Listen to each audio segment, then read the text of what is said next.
Hey there, and welcome to another edition of HiiVE Podcast, introducing you to the eXp Realty trailblazers and newsmakers that are aligning under one brokerage and creating a movement in the real estate industry. I'm your HiiVE host, Sam Rodriguez. What is all the buzz?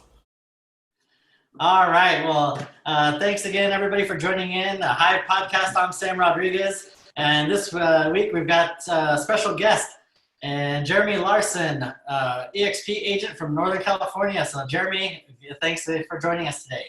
Yeah, man, thank you. Excited to be here. Always good to see you and interact with you. So this is cool. It's going to be Same here. Looking forward to it. There with Dan Beer and Kenny Fast. Yeah, we've got quite the crew building here. Yeah. So Jeremy, before we get started, I know definitely we'll have some key things that we want to talk to you about here today. But before we do that, why don't you share a little bit more about yourself and your background? Yeah. So a little bit about myself. I've been in sales and marketing. It feels like my whole life since I was like 19 years old. Love real estate, everything about it. I had a marketing company, direct sales, before I got into real estate. I got my license in 2014.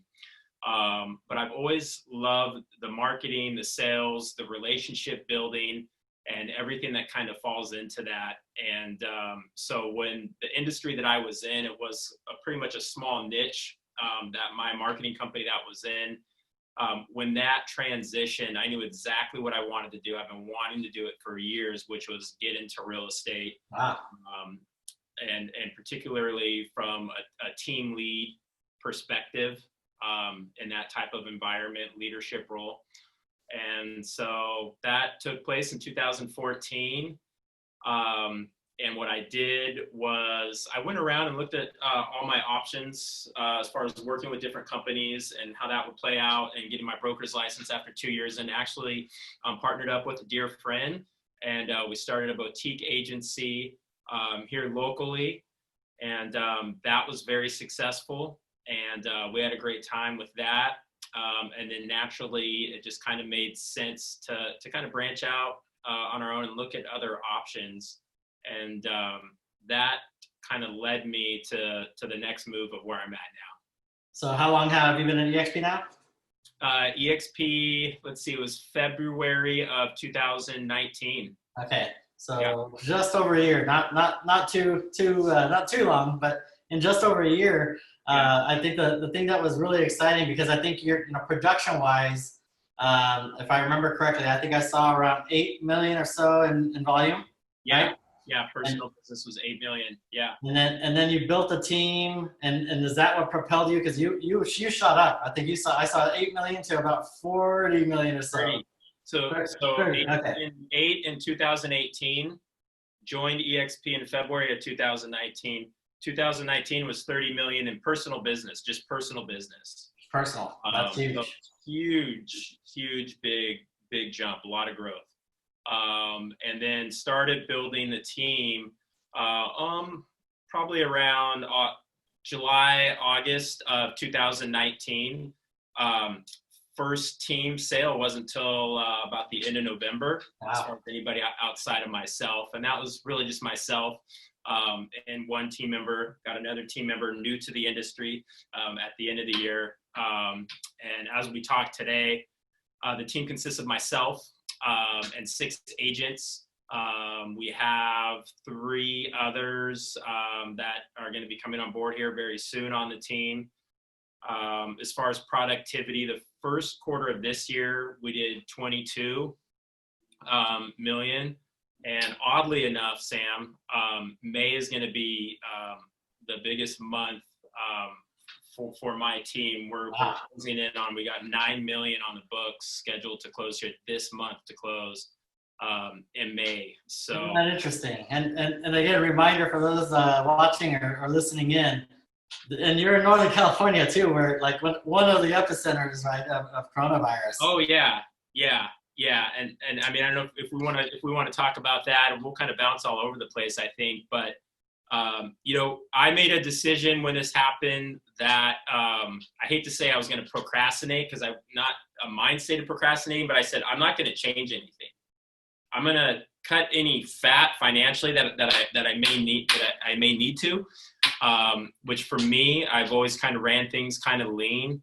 I like to double down on things that are working.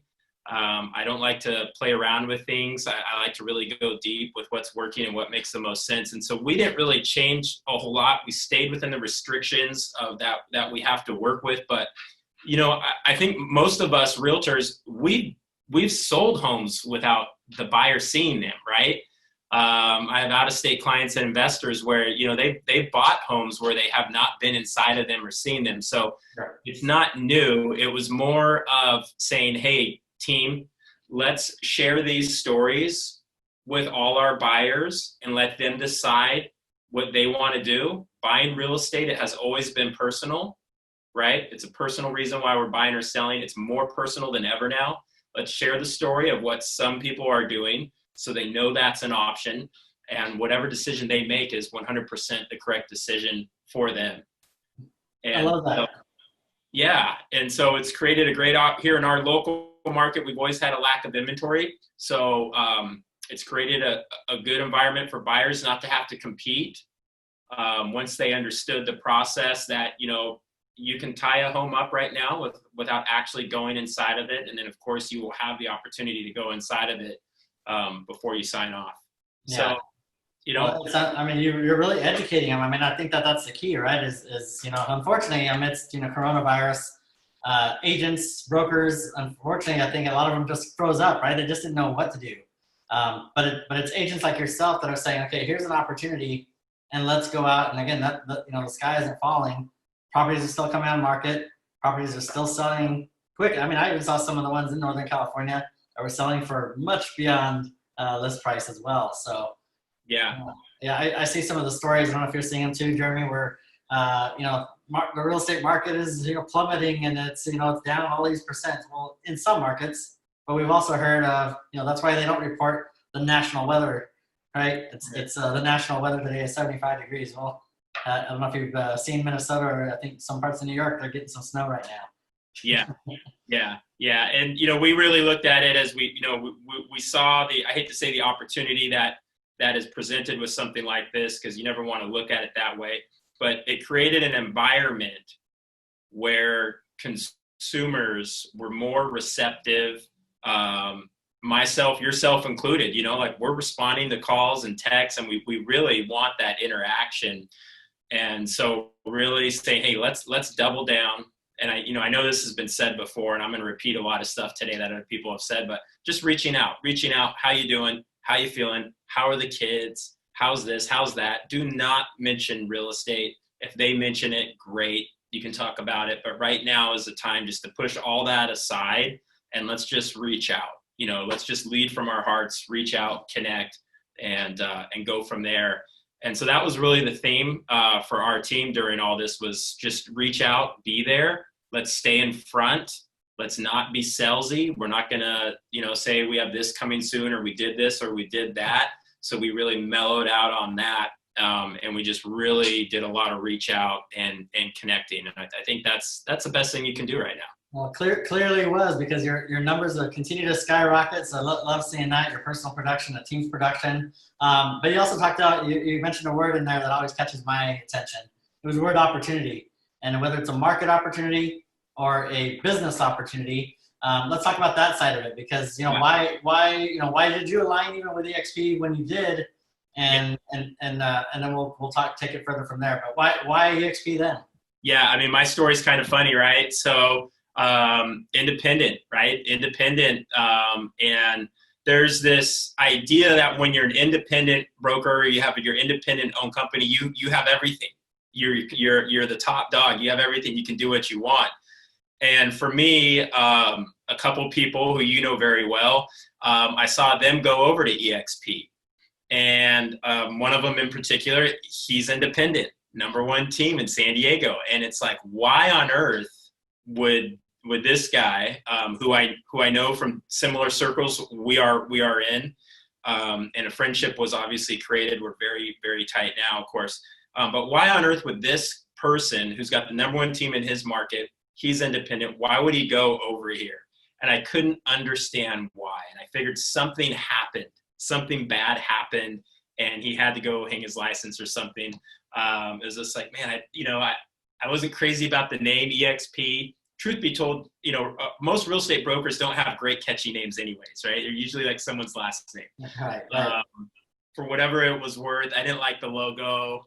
I had my own little thoughts. I'm right there with you. Right? And I'm a marketing guy, like you, and I like sleek and all. So the logo, I'm like, oh man. And, then this whole agent attraction thing, and it's like, man, I just want to build my business right now and do what's in front of my plate. And so I was not really super attracted or turned on to the model. And so the more I started talking to Kyle and Dan, and of course I talked to you, which was super impressive too during the early stages, it was less about the model. It was less about what that whole thing was about. It was all about myself. Tell me about your business. Tell me how you're doing with this. Have you ever thought, hey, Jeremy, have you ever thought of doing this? We're doing this. Would this work in your market? What do you think of this? We've got somebody, he runs a #1 team in Detroit and he's doing things this way. You might want to jump on a call with him and see how he's doing this. And it's like, oh, by the way, we've got somebody that's doing what you mentioned you want to do, and he did it over in Minneapolis. You should jump on the phone with him. And so all these conversations were something that I never had access to. It's not a common thing anywhere. I didn't know that existed, because sure, I can tap shoulders on my peers and associates and great local agents here in my own market. And they will share, I think, to a degree, but they only know so much, right? I only know so much. And so this became very attractive to me, to be able to pick brains of people in different markets doing different things, and that were already where I wanted to be. They were exactly where I wanted to be.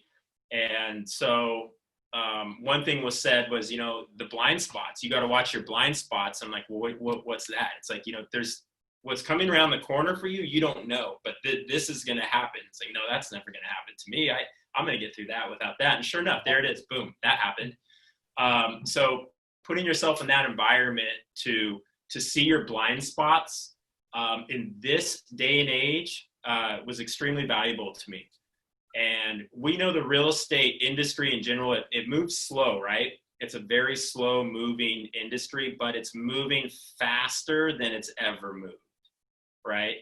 And so accepting that and realizing I need to put myself in an environment where I can learn faster than I've learned before. And I have a coach, and I go to conventions, and I read books, and I do all this. We call it cocktail learning or entertainment, but the ability to be on the phone and someone say, hey, you want to start doing Facebook ads? Here's how we do them. Let me email you our exact layout, structure, and how we do it. And let's talk next week and see how it's working out for you. So let's talk a little bit about why, because again, for people watching right now that aren't eXp, they might be at mom and pop shop, they might be their own broker owner, they might be at the blue company, the red company, the gold company, wherever they're at. Yeah. And they're probably going, well, why would another top agent want to even share that with you? Why would they want to help you? So let's talk about that. Yeah. Number one, it's really cool to share, right? So there's that aspect, but then there's the financial alignment, right? Which you can't ignore that. And money is not everything, but there's a financial alignment that eXp creates for us to help each other. Say it however you want to say it. We all have ownership in the company. Either way you look at it, we all do. We're getting stocks, we're getting awarded stock, and so on and so forth. And then there's the financial alignment of the revenue share, which is very, very, very cool.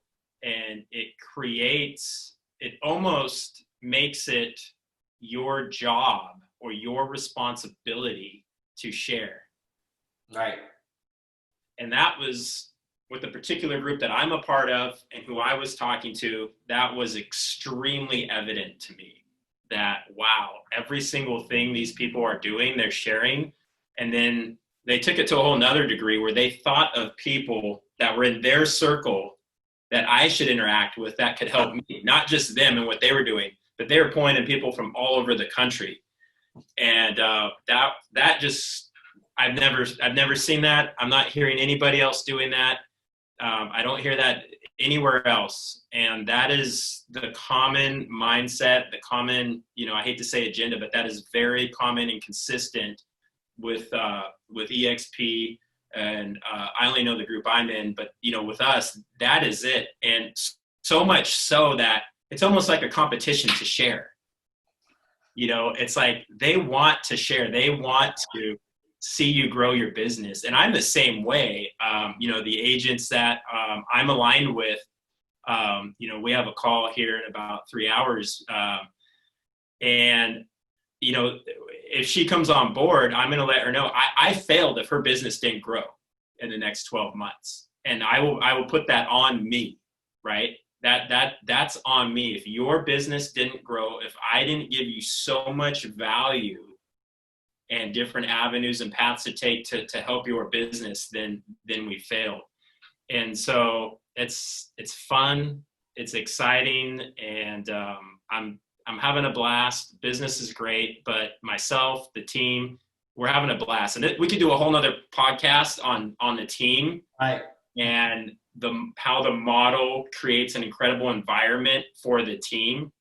That was very attractive for me. Was if I'm going to put my blood, sweat, and tears into building a team, this model in particular, how it awards the team, how the team can bring agents on board, they can sponsor other agents, and all these opportunities make it to where, it would be very, very hard to leave down the road.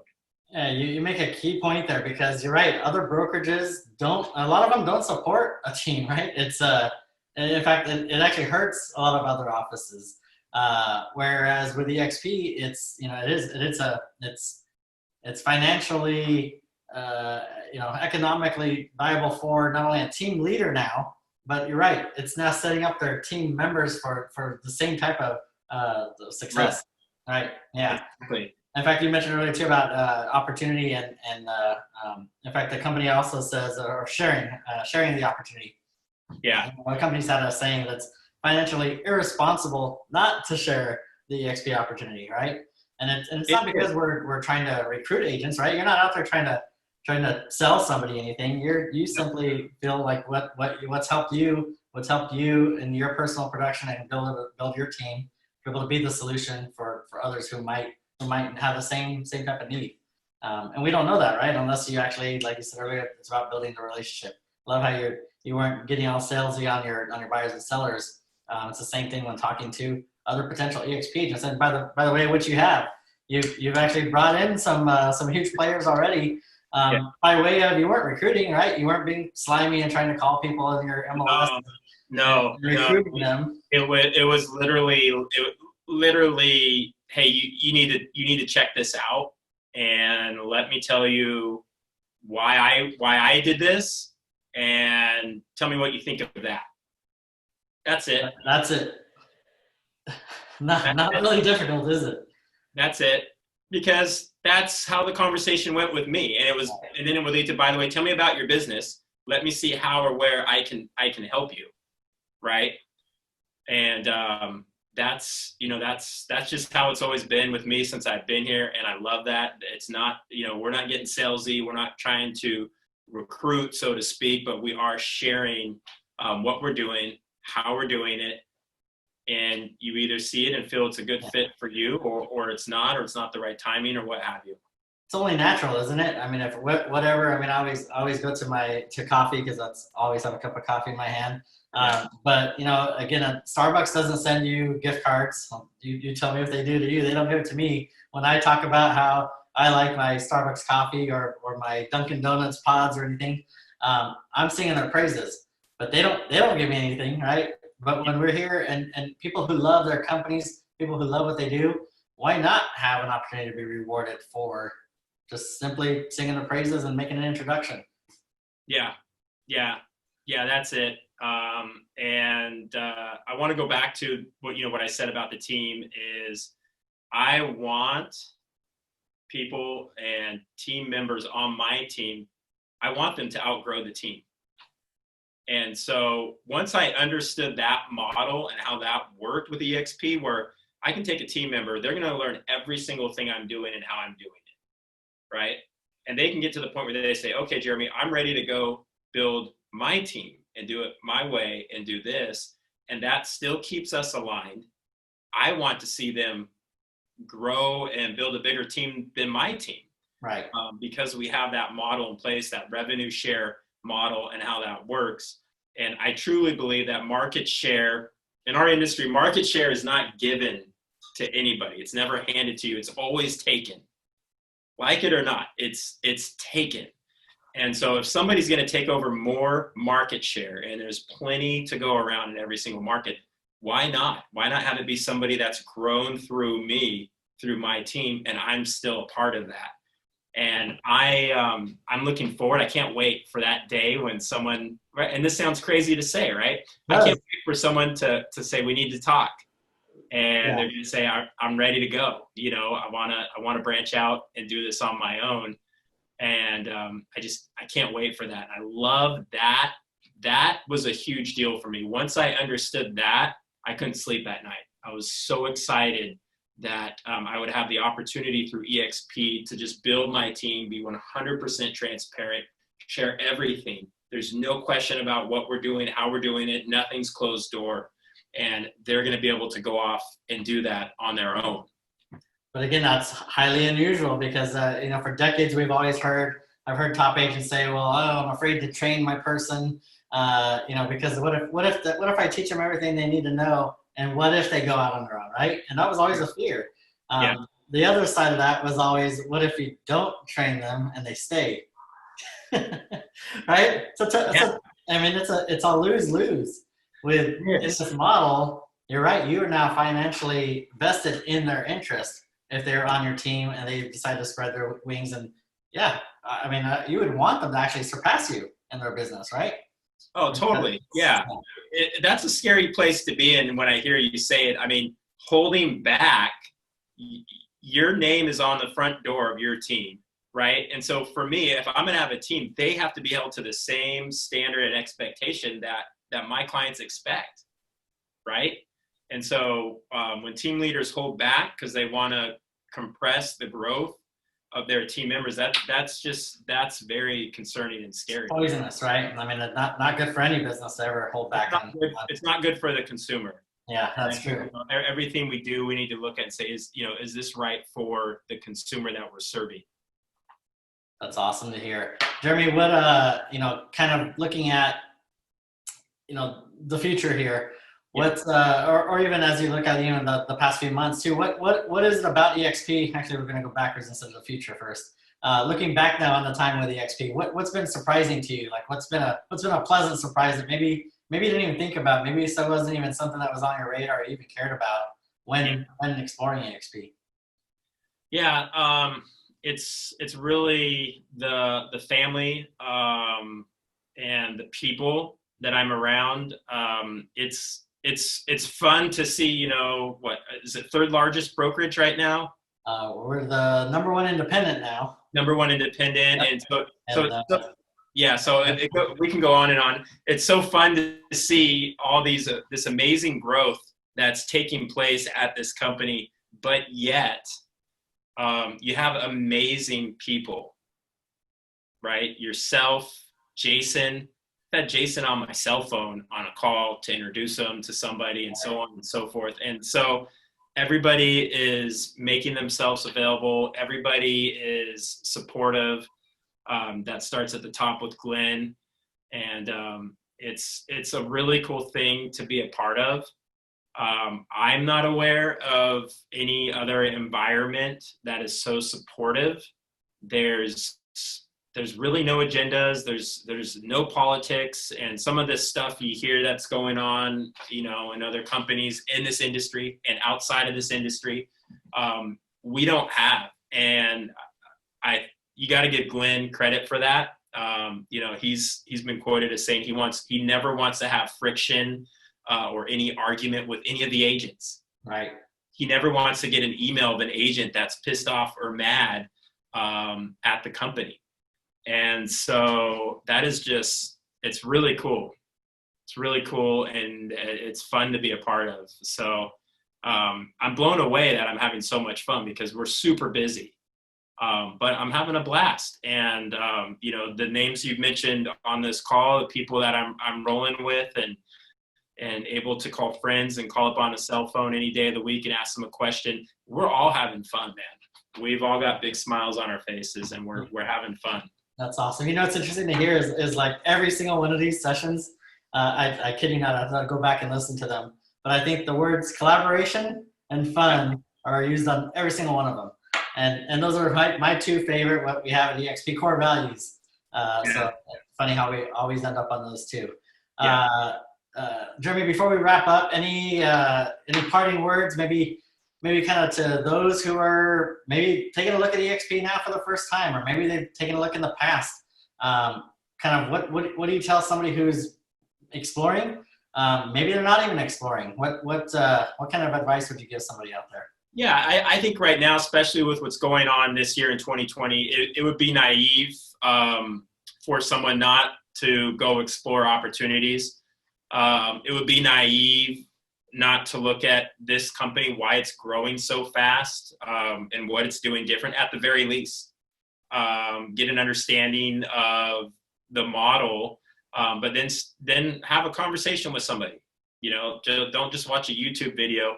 Have a conversation and get a feel for what it's like. It's something you can't ignore right now, and so you should at least check it out. And worst case scenarios, you can check off that box like, oh yeah, I get that eXp thing, or I know what that's about, or I've gotten a feel for that. And so, that would be my advice. Again, the industry changes slow, but it's changing at the fastest pace that it ever has right now. And the old broker model is possibly, it's just old. It's just old, and everything that's happened now with COVID-19, it's really sped up a lot of industries and a lot of things, and specifically ours. And so you have access to more numbers than I do, but I'm willing to bet we just had a gigantic month as far as who's come on board. Yeah, we continue to attract some of the biggest producing names across the country and in Canada, US, Australia growth. So that's what's the most exciting to me is it's always been the most exciting part.